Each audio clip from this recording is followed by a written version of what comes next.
अब इसमें प्रकार है, मैग्नेटिक के अंदर हार्ड डिस्क फ्लॉपी आती है और ऑप्टिकल के अंदर सीडी डीवीडी आती है। कंप्यूटर बंद होने पर भी इसमें डाटा है वो स्टोर रहता है, तो डाटा को स्टोर करने के लिए, परमानेंट स्टोर करने के लिए सेकेंडरी डिवाइसेस होती है। अब सीधी सी बातें थी, समझ में आई गई होगी।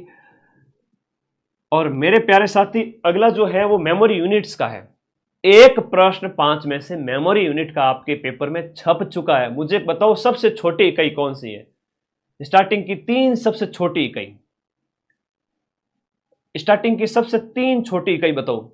मेमोरी यूनिट एक बार के लिए छोड़ दीजिए। जैसे हम बात करें बिट, बाइनरी डिजिट 0 या 1, कंप्यूटर का सबसे छोटा जो है वो आपका डाटा यूनिट बाइनरी डिजिट के अंदर होता है। तो इसको हम बात करें, इसको ऐसे नहीं समझ पाओगे आप, इसको ऐसे समझ पाओगे।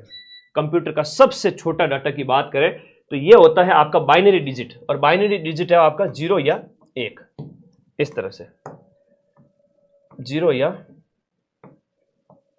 1।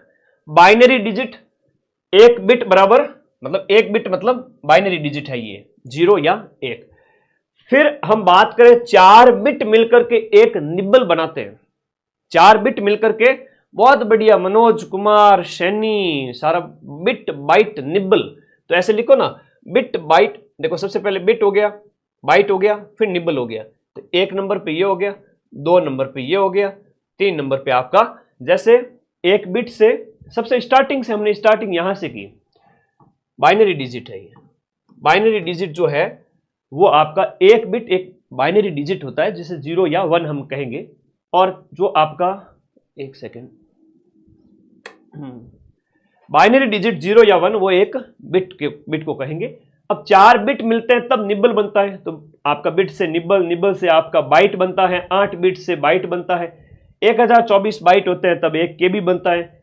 1024 केबी वाला है वो परीक्षा में पूछ लिया जाता है कई बार, तो एमबी बनता है। एमबी डाटा खर्च होता है, तुम सबको पता होगा।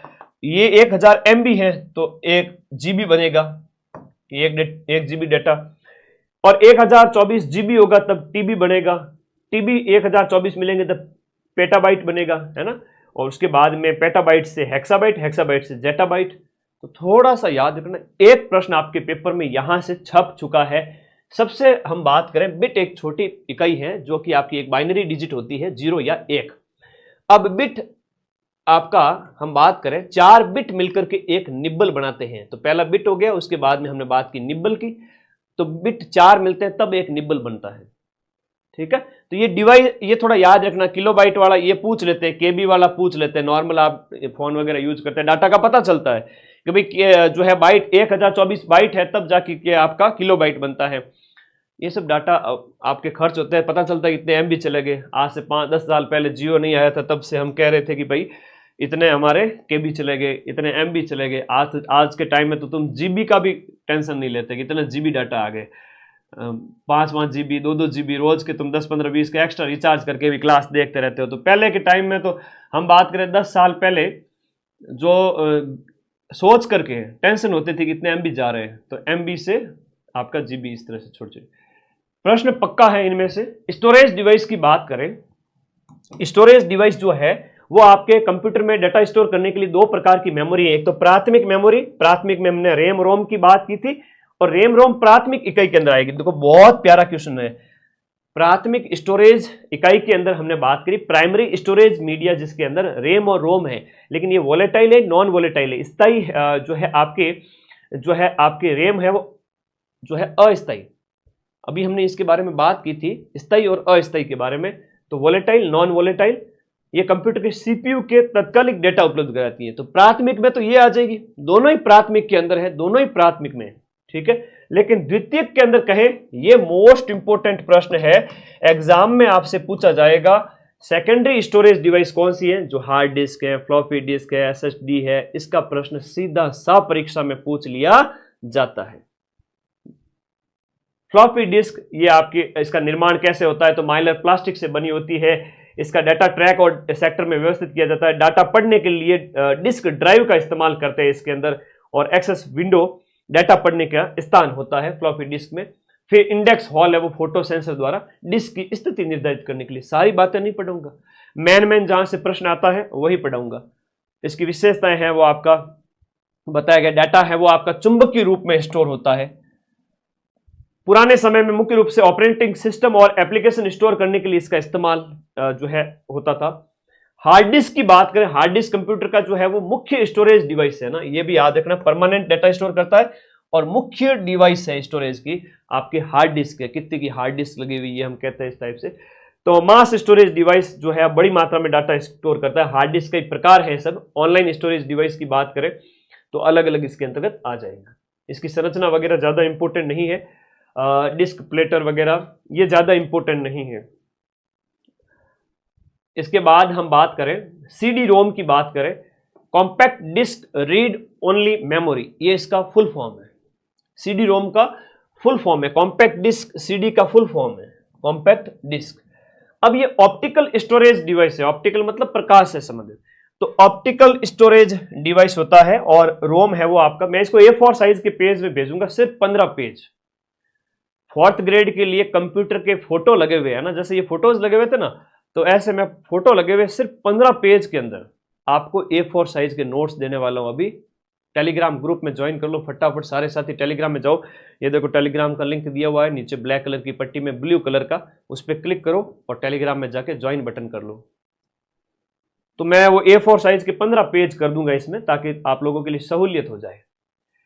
ऑप्टिकल स्टोरेज डिवाइस है, रोम आधारित, केवल पढ़ने, रोम है वो आपका केवल पढ़ने के लिए, लिखने के लिए क्षमता सीमित होती है। सीडी रोम की बात हो रही है। संरचना इसके अंदर बताया गया है, पिट्स है वो डाटा के संकेत है, लेंस डाटा की खाली जगह होती है, लेजर है वो आपका डाटा पढ़ने लिखने के लिए इस्तेमाल होता है, और फोटो डिटेक्टर है वो लेजर से परावर्तित प्रकाश को सेंसर करता है। कैसे इसको पढ़ा जाता है सीडी को, वो बताया गया है। दिमाग को तंदुरुस्त रखें, नींद लेवे फुल, तभी समझ में आ जाएगा आराम से। लेजर द्वारा इसे पढ़ा जा सकता है। इन सबको ज्यादा नहीं पढ़ना है। स्थायी डाटा स्टोरेज की डिवाइस है, परमानेंट। डीवीडी का फुल फॉर्म है डिजिटल वीडियो डिस्क। डीवीडी क्या होती है? डिजिटल वीडियो डिस्क होती है, जो ऑप्टिकल स्टोरेज डिवाइस सीडी के समान है, लेकिन ज्यादा डाटा संग्रह के लिए। डीवीडी में ज्यादा डाटा संग्रह किया जाता है, सीडी में कम होता है।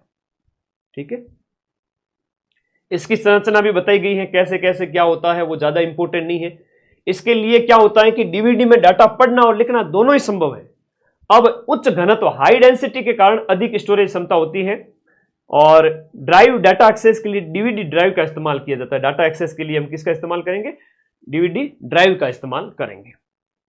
इसको लेजर और फोटो डिटेक्टर से पढ़ा जा सकता है डीवीडी को। फ्लैश या पेन ड्राइव की अगर हम बात करें, पेन ड्राइव एक पोर्टेबल स्टोरेज डिवाइस है। पोर्टेबल का मतलब होता है, जैसे हम बात करते हैं ना, एक जगह से दूसरी जगह ले जाया जा सके। हाँ जी, पोर्टेबल डिवाइसेस, जैसे हम लैपटॉप वगैरह की बात करते हैं ना। ओके, बहुत बढ़िया बहुत बढ़िया। ये आपका पेन ड्राइव अभी मैंने आपको दिखाई थी जो लगी हुई थी, इसे पोर्टेबल कहेंगे।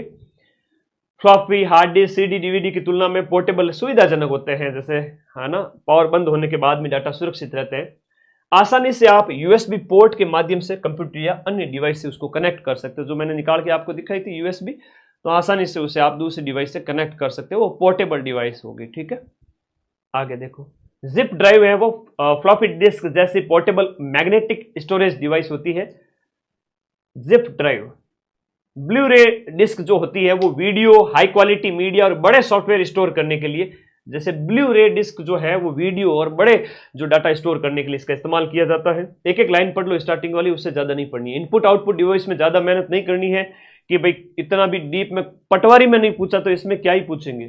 कीबोर्ड क्या होता है, उसमें कौन कौन सी कीज होती है वो बताया गया है। ये की को आपको याद नहीं करना है। ठीक है, ये मैंने ऐसे ही लिख दिया है। टैब मतलब एक स्पेस देने के लिए होता है, एस्केप मतलब मेन्यू से बाहर, पोज वगैरह, ये ज्यादा इंपॉर्टेंट नहीं है।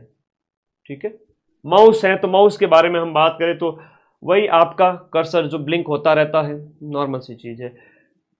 मैं इसमें थोड़ा सा यहाँ फास्ट चलूंगा।